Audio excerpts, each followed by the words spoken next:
श्री शिवाय नमस्तु भयम। महाराज आप सभी ये तो अच्छे से जानते ही हैं कि बच्चों की बोर्ड परीक्षाएं बहुत नजदीक आ चुकी हैं। महाराज जैसे जैसे परीक्षा का समय पास आता है वैसे वैसे घर का माहौल भी थोड़ा गंभीर और चिंताजनक हो जाता है। बच्चे अपनी पढ़ाई को लेकर तनाव में रहते हैं और माता पिता, खासकर माताएं बहनें, अपने बच्चों की सफलता के लिए मन ही मन नहीं बल्कि पूरे हृदय से भगवान से प्रार्थना करने लगती हैं। हर माता पिता यही चाहते हैं कि उनका बच्चा परीक्षा में अच्छे अंक लाए, पास ही ना हो बल्कि अच्छे नंबरों से पास हो और अगर संभव हो तो पूरी कक्षा में प्रथम स्थान प्राप्त करे। महाराज माता पिता की यह चिंता और यह कामना बिल्कुल स्वाभाविक है, लेकिन कई बार ऐसा देखा गया है कि बच्चे पूरी मेहनत करते हैं, दिन रात पढ़ते हैं, सब कुछ याद भी कर लेते हैं, फिर भी जब परीक्षा हॉल में जाकर बैठते हैं तो अचानक सब कुछ भूल सा जाते हैं। वहीं कुछ बच्चे ऐसे भी होते हैं जिनका पढ़ाई में मन ही नहीं लगता, किताब खोलते ही उनका ध्यान कहीं और चला जाता है, कभी मोबाइल की तरफ, कभी टीवी की तरफ, तो कभी बेवजह इधर उधर की बातों में। ऐसे में माता पिता की चिंता और भी बढ़ जाती है। इन्हीं सब बातों को ध्यान में रखते हुए आज हम आपको कुछ ऐसे विशेष उपाय बताने वाले हैं जिन्हें सभी माताओं बहनों को अपने बच्चों के लिए विशेष रूप से करना चाहिए। महाराज ये उपाय खास तौर पर उन बच्चों के लिए बताए गए हैं जो बोर्ड परीक्षा देने वाले हैं, चाहे वो 5वीं कक्षा हो, 8वीं हो, 10वीं हो या 12वीं। ये उपाय सीबीएसई बोर्ड हो, राज्य बोर्ड हो या कोई और बोर्ड, हर तरह के छात्रों के लिए बताए गए हैं। लेकिन महाराज यहाँ एक बात बहुत जरूरी है और वह ये कि इन उपायों को आधा अधूरा नहीं करना है। अगर आप उपाय को ठीक से नहीं समझेंगे या बीच में छोड़ देंगे तो उसका पूरा फल नहीं मिलेगा। इसलिए महाराज जो भी माताएं बहनें और बच्चे ये वीडियो देख रहे हैं तो उनसे निवेदन है कि इस पूरे उपाय को ध्यान से समझें और यदि आपको ये जानकारी उचित लगे तो वीडियो को लाइक करें, चैनल को सब्सक्राइब करें और कमेंट में ये जरूर बताएं कि आप ये वीडियो कहाँ से देखा रहे हैं। महाराज ये कोई साधारण उपाय नहीं है। इन उपायों को करने के बाद बहुत से लोगों ने सकारात्मक परिणाम भी देखे हैं। महाराज जिन भक्तों ने पूरी श्रद्धा और विश्वास के साथ इन उपायों को किया है उन्हें इसका लाभ अवश्य मिला है। तो महाराज सबसे पहले हम उन बच्चों के बारे में बात करेंगे जिनकी समस्या थोड़ी अलग होती है। ऐसे बच्चे जो जानते हैं कि उनकी परीक्षाएं नज़दीक हैं, किताबें सामने रखी होती हैं, समय भी होता है, लेकिन फिर भी उनका मन पढ़ाई में नहीं लग पाता है। महाराज आज के समय में यह समस्या बहुत आम हो गई है। जैसे ही बच्चा किताब उठाता है उसका मन कहीं और भागने लगता है, कभी मोबाइल देखने का मन करता है, कभी टीवी, कभी दोस्तों से बातें करने का, तो कभी बिना वजह इधर उधर टहलने का। माता पिता बार बार समझाते हैं, डांटते भी हैं, लेकिन फिर भी बच्चा मन लगाकर पढ़ नहीं पाता। ऐसे में घर का माहौल भी तनावपूर्ण हो जाता है और बच्चे पर दबाव और बढ़ जाता है।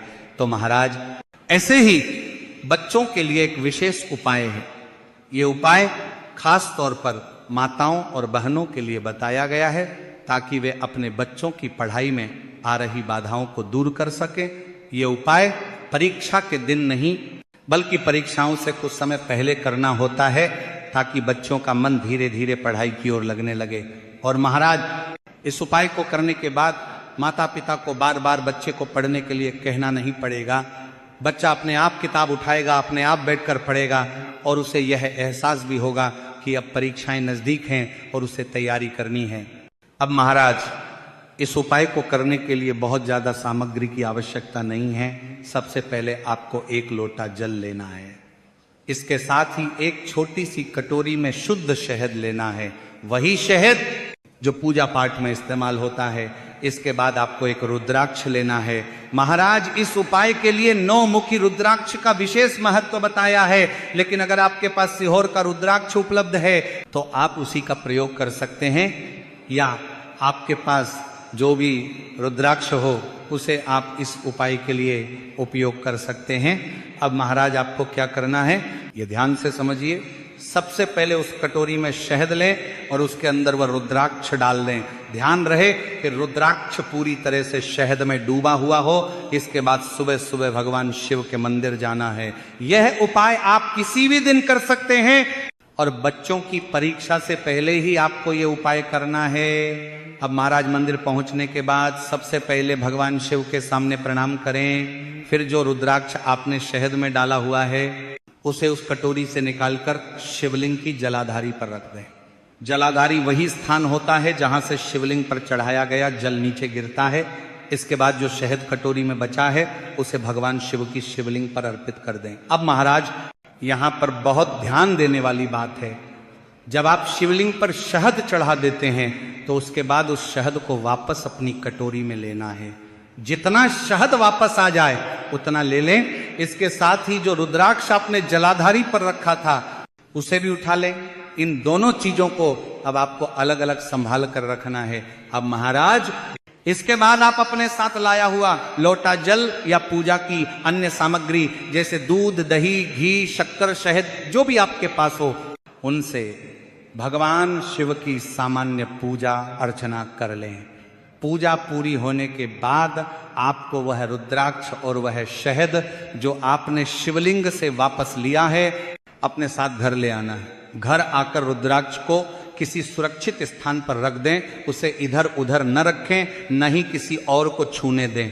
अब जो शहद आपने शिवजी पर चढ़ाकर वापस लिया है वही शहद इस उपाय का मुख्य हिस्सा है। इस शहद को आपको अपने बच्चे को चट्टाना है। महाराज यह शहद आपको पूरे 11 दिनों तक अपने बच्चे को देना है, सुबह और शाम दोनों समय।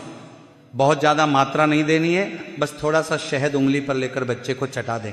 यह काम लगातार 11 दिनों तक करना है, बीच में एक भी दिन नहीं छोड़ना है। महाराज जब ये शहद बच्चे को दिया जाता है तो उसका प्रभाव धीरे धीरे दिखने लगता है।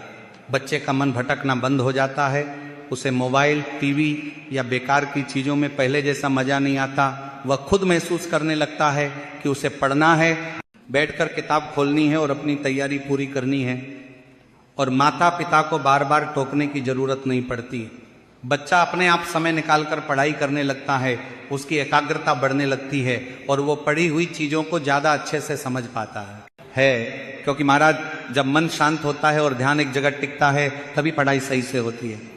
ये उपाय उन बच्चों के लिए बहुत उपयोगी बताया गया है जो पढ़ाई से भागते हैं या जिनका मन जल्दी जल्दी बदल जाता है। लेकिन यहाँ भी वही बात लागू होती है कि उपाय के साथ साथ बच्चे को अपनी तरफ से थोड़ा प्रयास तो करना ही होगा।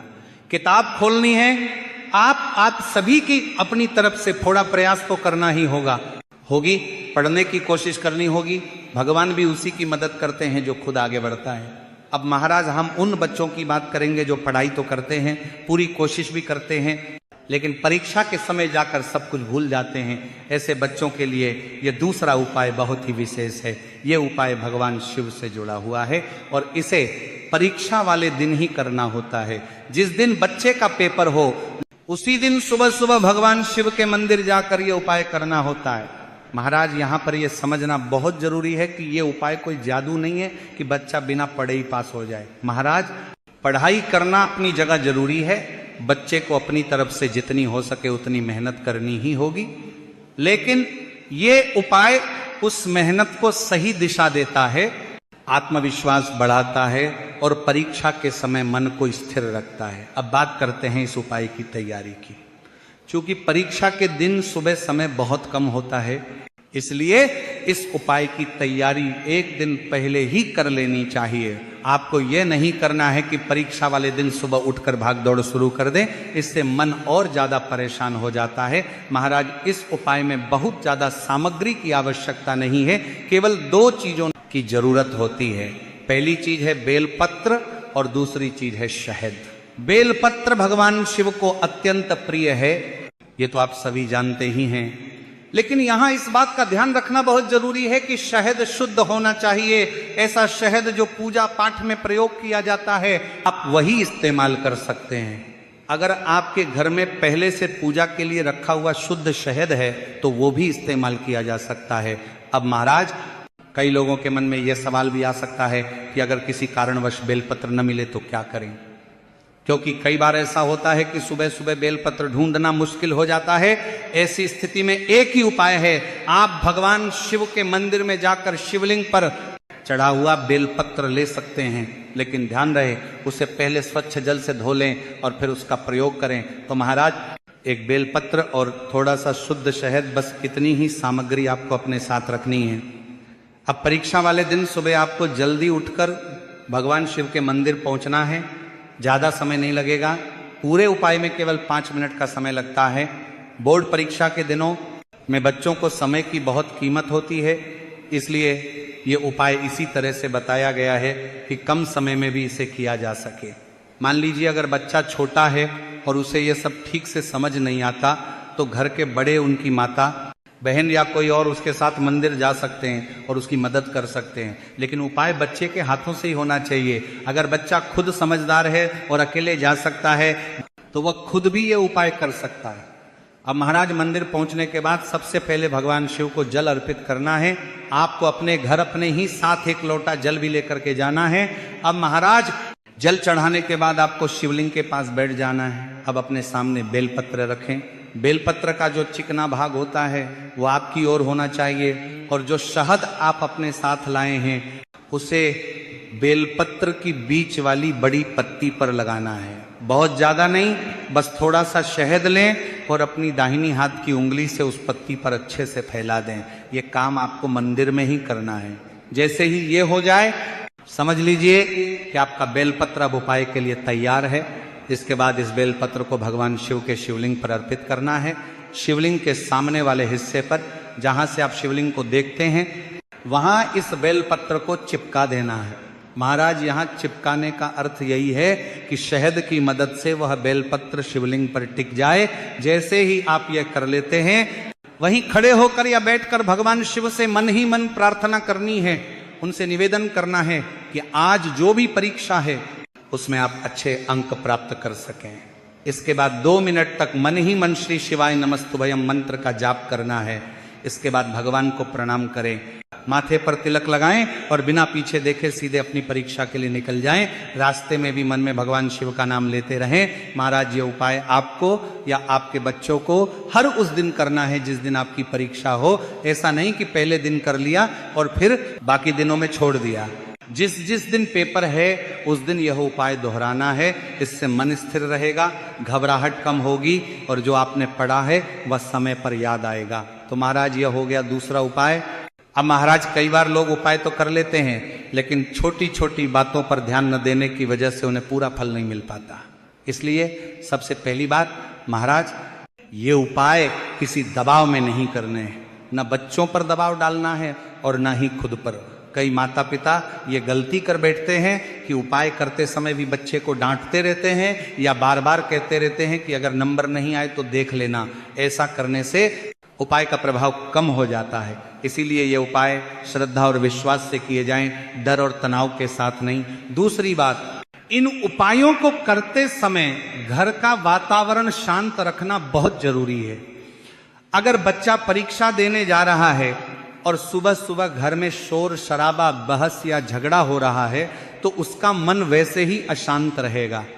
इसलिए जिस दिन परीक्षा हो उस दिन कोशिश करें कि घर में शांति बनी रहे। बच्चे से प्यार से बात करें, उसे ये एहसास दिलाएं कि आप उसके साथ हैं। महाराज एक और बहुत महत्वपूर्ण बात यह है कि इन उपायों को किसी दिखावे के लिए नहीं करना है। मंदिर जाकर ये नहीं सोचना है कि कौन देख रहा है, कौन क्या कहेगा। ये सब मन से किया जाने वाला कार्य है। अगर बच्चा खुद मंदिर जा रहा है तो उसके मन में यह भावना होनी चाहिए कि वो भगवान शिव के चरणों में अपनी मेहनत और अपनी परीक्षा दोनों सौंप रहा है। अब महाराज कई लोग ये भी पूछते हैं कि क्या ये उपाय सिर्फ बोर्ड परीक्षाओं के लिए ही है? तो महाराज ये उपाय खास तौर पर बोर्ड परीक्षाओं के लिए बताए गए हैं, क्योंकि इस समय बच्चों पर मानसिक दबाव सबसे ज्यादा होता है। 5वीं, 8वीं, 10वीं और 12वीं इन परीक्षाओं को बच्चे और माता पिता दोनों बहुत गंभीरता से लेते हैं। इसलिए यह उपाय इन्हीं परीक्षाओं के लिए अधिक प्रभावी माने गए हैं। इसी के साथ महाराज यहाँ यह भी समझना जरूरी है कि उपाय करने का मतलब ये नहीं है कि पढ़ाई बिल्कुल छोड़ दी जाए। कई बच्चे ये सोच लेते हैं कि अब तो उपाय कर लिया है, भगवान सब संभाल लेंगे। ऐसा नहीं है। उपाय केवल सहारा देता है, रास्ता दिखाता है, लेकिन उस रास्ते पर चलना बच्चे को खुद ही होता है। भगवान भी उसी की मदद करते हैं जो खुद मेहनत करता है। अब महाराज बात करते हैं उन माताओं और बहनों की जो अपने बच्चों के लिए पहला उपाय कर रही हैं। जब आप शहद और रुद्राक्ष वाला उपाय कर रही हों तो उस दौरान अपने मन में किसी भी तरह की नकारात्मक सोच न रखें। मन में यह विश्वास रखें कि आपका बच्चा ध्यान से पढ़ेगा, मन लगाकर पढ़ेगा और सफल होगा। कई बार माता पिता बाहर से कुछ नहीं कहते, लेकिन मन ही मन डर और चिंता पाल लेते हैं। ये चिंता भी बच्चे तक किसी न किसी रूप में पहुंच जाती है। अब महाराज एक और बात जो बहुत जरूरी है, परीक्षा के दिनों में बच्चों की दिनचर्या बहुत बिगड़ जाती है। कभी देर रात तक पढ़ना, कभी सुबह जल्दी उठना, कभी खाना ठीक से ना खाना। ऐसे में उपाय के साथ साथ यह भी जरूरी है कि बच्चे का खान पान और नींद सही रहे, क्योंकि अगर शरीर थका होगा तो मन भी थका रहेगा और थके हुए मन से पढ़ाई नहीं होती है। इसी के साथ महाराज इन उपायों को करने के बाद भी एक बात हमेशा याद रखें कि भगवान भी उसी की मदद करते हैं जो खुद अपनी मदद करता है। उपाय करने का मतलब ये नहीं है कि बच्चा पढ़ाई बिल्कुल न करे, बल्कि उपाय करने से बच्चे को पढ़ाई करने की शक्ति और प्रेरणा मिलती है। इसलिए उपाय के साथ साथ नियमित पढ़ाई, सही समय पर सोना, सही समय पर खाना और थोड़ी सी विश्राम, ये सब भी बहुत जरूरी हैं। इसीलिए जब ये उपाय श्रद्धा से किए जाते हैं और साथ में मेहनत भी होती है तो उसका फल अवश्य मिलता है। हो सकता है कि हर बच्चा टॉप न करे, लेकिन इतना जरूर होता है कि बच्चा अपनी क्षमता से बेहतर प्रदर्शन करता है और यही सबसे बड़ी सफलता होती है। तो महाराज अंत में बस भगवान शिव से यही प्रार्थना है कि वे सभी